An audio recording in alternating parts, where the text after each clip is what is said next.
Saludos compañeros de redes y telecomunicaciones.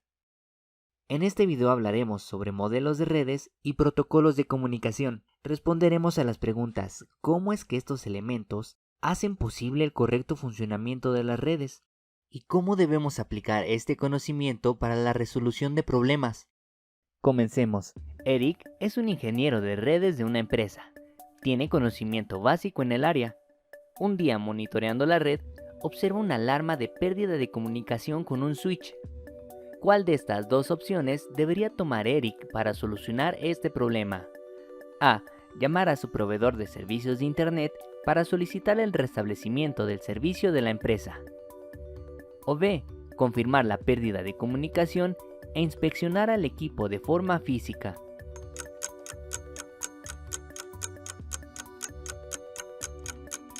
Tiempo.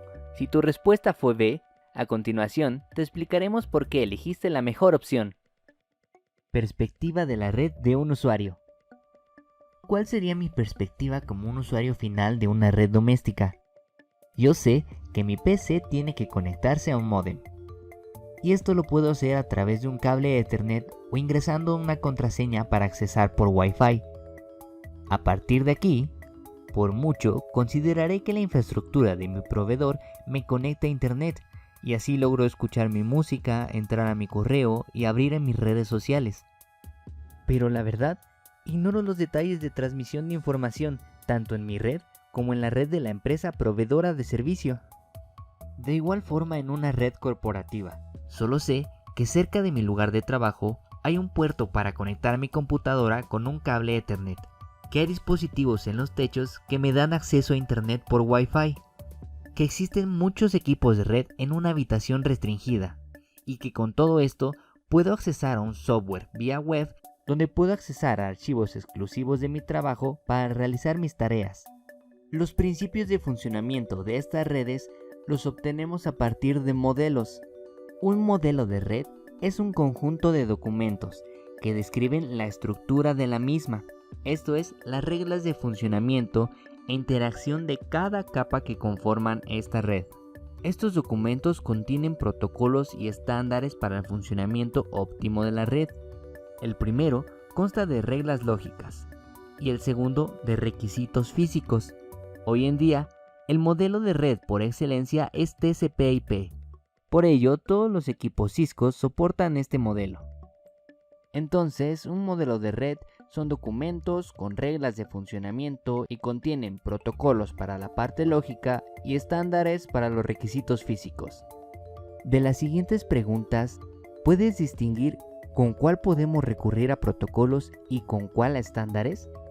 Puedes pensar en la red como una construcción de una casa o edificio y a su plano arquitectónico como el modelo de red, pues en él, por ejemplo, se plantea cómo funcionará el sistema eléctrico o hídrico. Pero ¿cuándo y cómo surgió la necesidad de obedecer a modelos de red? Veamos un poco de historia. Al inicio, los grandes proveedores de tecnología seguían modelos propios, haciendo muy complicado la interoperabilidad entre equipos de redes y de cómputo. TCP/IP poco a poco fue desplazando a otros modelos, quedando como modelo líder. Bien, antes de TCP existió el modelo Open Source Interconnections, u OSI. Este fue creado por la Organización Internacional de Normalización ISO, con el fin de estandarizar los protocolos de redes en todo el mundo. No tuvo un gran éxito. Investigadores de varias universidades complementaron un modelo creado por el Departamento de Defensa de Estados Unidos, dando como resultado el modelo TCP/IP.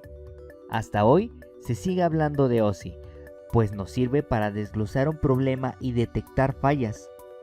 Por otro lado, TCP/IP sirve para ver un problema más resumido. Por ello se dice que TCP/IP no repite procedimientos y es un modelo de red ligero. Siguiendo con TCP/IP, debemos saber dos puntos importantes. Primero, sus protocolos de funcionamiento se publican en RFCs o Request for Comments. Y segundo, este modelo referencia trabajos de otros organismos de estandarización, como es el caso del estándar de la IEEE 802.3 sobre LAN Ethernet. Ya mencionamos a los protocolos como reglas de funcionamiento para la comunicación de equipos. Esto se puede ver en el siguiente ejemplo. Para que Ana y Lara tengan una conversación, deben hablar el mismo idioma. Así, si una saluda, otra responde. Si una pregunta por la hora, la otra contesta viendo su reloj con la hora del día. Los equipos de redes funcionan igual. Para que se comuniquen, deben hablar el mismo protocolo. En este caso, se hace una solicitud utilizando el protocolo TCP y se responde con el mismo. Regresando a los modelos, es seguro que sigas escuchando constantemente acerca del modelo OSI. Por eso, debes saber la diferencia entre el modelo TCP y el modelo OSI. La capa de aplicación del modelo TCP hace las funciones de aplicación, presentación y sesión del modelo OSI.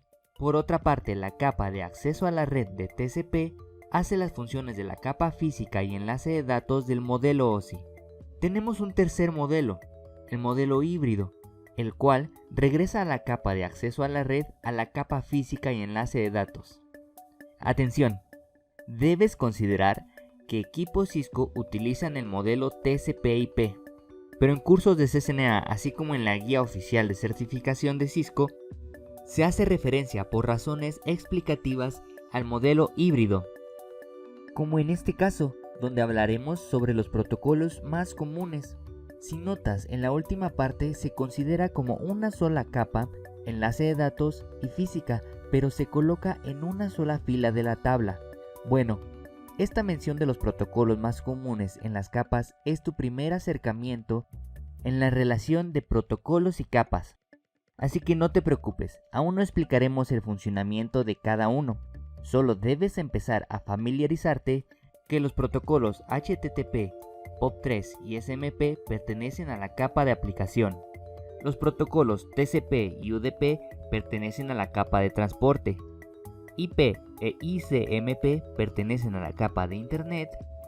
Y 202.3 de Ethernet y 202.11 de Wi-Fi pertenecen a la capa acceso a la red, o en este caso, por razones ya mencionadas, a la capa enlace de datos y física. Para comenzar a sumergirnos en el funcionamiento de una red, comenzaremos con una visión general del funcionamiento de cada capa. En capítulos posteriores se profundizará en cada una.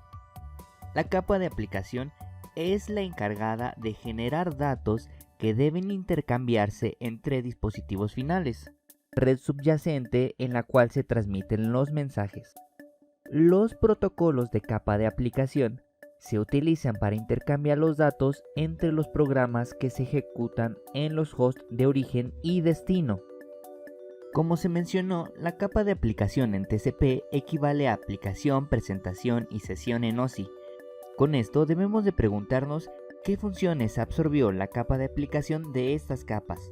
La capa de presentación en la capa OSI se encarga de dar formato a los datos del dispositivo de origen o presentarlos de una forma compatible para el dispositivo destino. Algunos formatos que tal vez conozcas de videos son MKV, MPG, MOV y de imágenes GIF, JPG o PNG. Esta capa también se encarga de comprimir los datos y cifrarlos para su transmisión. La capa de sesión se encarga de crear y mantener diálogos entre las aplicaciones de origen y destino, manejar el intercambio de información para iniciar los diálogos y mantenerlos activos, reiniciar sesiones que se interrumpan o se estuvieron inactivas durante un periodo prolongado. Los protocolos de la capa de aplicación del modelo TCP/IP especifican el formato y la información de control necesarios para muchas funciones de comunicación comunes de Internet. Reitero, las preguntas posibles de certificación sobre el capítulo 1 no son acerca del funcionamiento de protocolos. La guía nos recomienda que para el capítulo 1 relacionemos protocolos con capas, sin aún profundizar. Por ahora, si me preguntan ¿a qué capa pertenece el protocolo DNS, IMAP, TFTP, FTP y HTTP? Responderé a la capa de aplicación. Solo hablaremos un poco más sobre HTTP para saber cómo funciona un protocolo. Empecemos por el nombre. ¿A qué le suena protocolo de transferencia de hipertexto?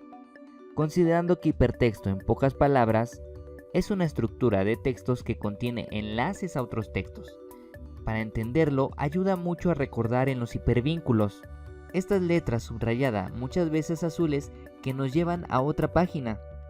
Bueno, HTTP es un protocolo que transfiere esta información que se solicitó desde el momento en el que le das clic al hipervínculo o enlace.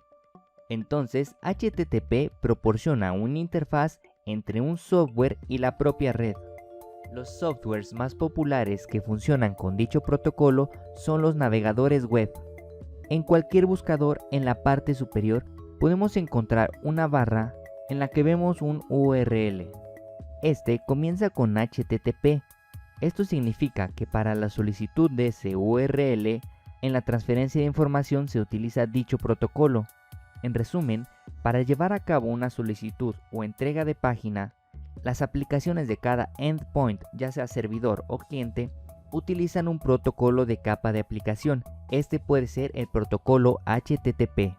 Analicemos un poco los mensajes de solicitud y respuesta entre dos dispositivos finales. En su buscador, Ana le da clic al hipervínculo para accesar a la página web de Aprende Telecomunicaciones. Entonces, la capa de aplicación utiliza el protocolo HTTP para que, por medio de un mensaje GET, solicite al servidor pertinente dicha página. Hasta ahora solo se envió un mensaje con el header o encabezado de HTTP, un GET. Posteriormente, el servidor envió un mensaje, de igual forma con un encabezado HTTP al inicio del mensaje, diciendo OK, aquí va, y enseguida se adjuntan los datos que conforman dicha página web. A partir de aquí podemos decir que utilizar un protocolo implica colocar headers o encabezados al inicio de los mensajes para comunicarse y enviarse lo requerido por softwares. En estos encabezados, como se observó, los protocolos pueden utilizar mensajes de comunicación de solicitud. Para el caso de HTTP, puede utilizar los mensajes GET de solicitud de datos por parte del cliente, POST carga de archivos de datos o POT carga de recursos o contenido al servidor. Por consiguiente, también se utilizan mensajes de respuesta, como el 200, un OK, el cual nos indica que el pedido fue exitoso. El 301, Most Permanently, que nos indica que el objeto pedido fue movido a una nueva URL. El 400, una Bad Request, nos dice que la solicitud no fue entendida por el servidor. O el 505, HTTP Version Not Support, nos dice que el servidor no soporta una versión de HTTP. ¿Has experimentado alguno de estos mensajes de respuesta cuando no se te permite accesar a una página web? Ahora hablemos un poco de la capa de transporte.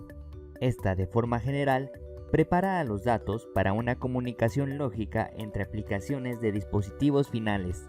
¿Y qué funciones tiene? Bueno, sus protocolos brindan servicios a los protocolos de la capa de aplicación. Los dos protocolos más utilizados son el Transmission Control Protocol, TCP, y User Datagram Protocol, UDP. Según los requisitos de la aplicación, se puede utilizar uno de estos protocolos de transporte, y en ocasiones se puede utilizar ambos. Bien, acudiremos al mismo ejemplo, ahora con un protocolo de esta capa, para ver lo que aporta dicha capa. Entonces, retomando el ejemplo de la búsqueda de Ana de una página web, antes no se mencionó que desde que el servidor comienza a mandar mensajes, el protocolo TCP de la capa de transporte le da un servicio de transporte, valga la redundancia, a la capa de aplicación. Hay que considerar que la página solicitada puede tener texto e imagen, por lo que sus datos no cabrían en un solo mensaje. En otro capítulo se profundizarán los protocolos TCP/IP. Por ahora solo veamos el comportamiento de TCP en este caso. Este divide el mensaje con números de secuencia. Así, en caso de que un mensaje no llegue a su destino, al terminar de recibir los datos, el host verá que hace falta uno, por lo que acudirá de nuevo a TCP para la solicitud del segmento faltante. A este servicio se le conoce como Error Recovery y es proporcionado por el protocolo TCP. Antes de seguir con la capa de red, debemos conocer dos términos muy importantes. El primero es Same Layer Interaction. Esto sucede en una sola computadora, cuando una capa inferior proporciona un servicio a la capa superior. Por ejemplo, Por ejemplo, HTTP desea utilizar el servicio Error Recovery, por lo que la capa inferior le brinda servicio con el protocolo TCP. El otro concepto es Adjacent Layer Interaction. Este consiste en la comunicación de dos softwares, uno en cada computadora, por medio del encabezado de un protocolo de la misma capa. Por ejemplo, TCP de una computadora marca un segmento como Segment 1. La computadora receptora brinda un mensaje de recibido con el mismo protocolo. Sigamos con la capa de red. Es Ethernet Protocol o IP, y sus funciones son el addressing y el routing. Se puede comparar estas dos funciones con el trabajo del servicio postal. Por decir, dos cartas se ingresan a un buzón. Una carta tiene un destinatario de la misma ciudad y otra necesita atravesar casi todo el país. Una vez en la oficina postal, se debe tomar la decisión de cómo hacerla llegar a su destino. Así, la carta con destino en la misma ciudad puede ser entregada por un trabajador, tal vez en bicicleta o motocicleta, mientras que la otra es necesario acudir a otra oficina para acercarnos al destino. En este caso, se optó por ir de oficina en un camión hasta llegar a su destino final. Como podemos ver, el servicio postal debe tomar buenas decisiones sobre a dónde enviar cada carta. La persona que envía la carta solo espera que el servicio postal la entregue. Intenta contestar las siguientes preguntas. En una red, ¿qué dispositivo hace el papel de la oficina postal? ¿Cuál es la principal tarea del servicio postal? Bien, a continuación un dato importante. Hasta aquí, ¿sabes por qué razón el modelo en cuestión lleva el nombre de TCP/IP? El nombre viene de los dos protocolos más mencionados, TCP e IP. El ejemplo del servicio postal hace referencia a las dos tareas más importantes de esta capa y del protocolo IP. Estas son el direccionamiento y el enrutamiento. Sobre el direccionamiento, cada dispositivo que utiliza TCP/IP necesita una dirección única para identificarse en la red. El protocolo IP define dichas direcciones y cómo se deben agrupar. Cada dirección IP tiene números separados por puntos. A esta nomenclatura se le conoce como Dotted Decimal Notation. En este diagrama tenemos tres redes LAN diferentes, donde cada equipo tiene una IP diferente para poder comunicarse.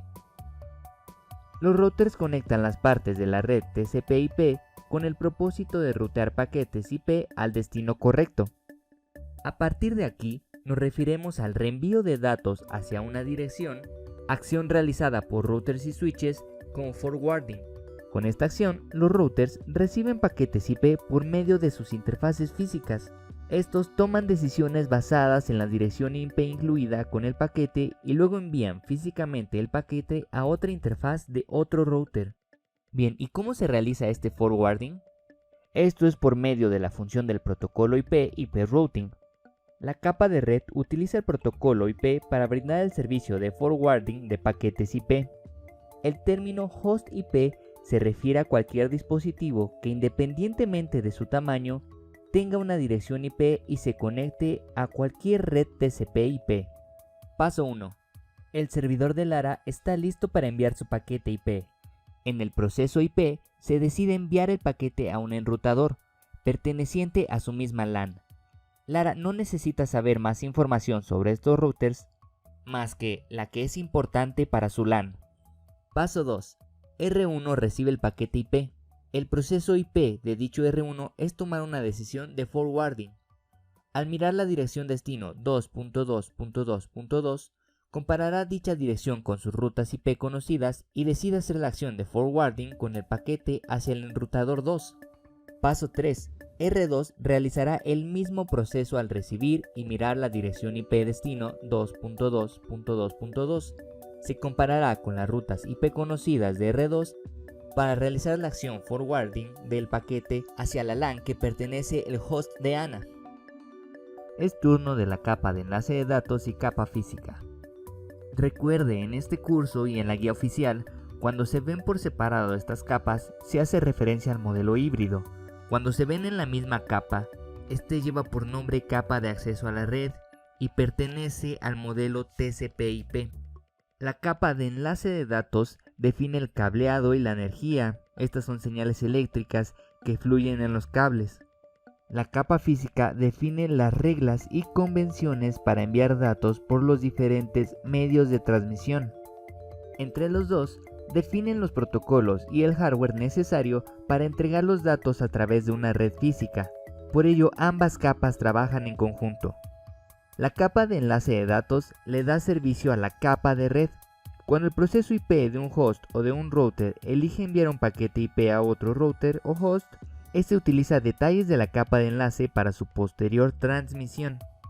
Atención, así como los encabezados en las capas de aplicación, transporte y red, la capa de enlace de datos trabaja con un encabezado Ethernet y un trailer Ethernet. Es la única capa que maneja un trailer. Entre el encabezado y el trailer está el mensaje de la capa de red. Ahora veremos un concepto general visto en la mayoría de las capas, que es el encapsulamiento. El encapsulamiento de datos se refiere al proceso en cada capa de colocar un header y en el caso de la capa de enlace de datos también un trailer. Ya hemos visto algunos ejemplos de este proceso.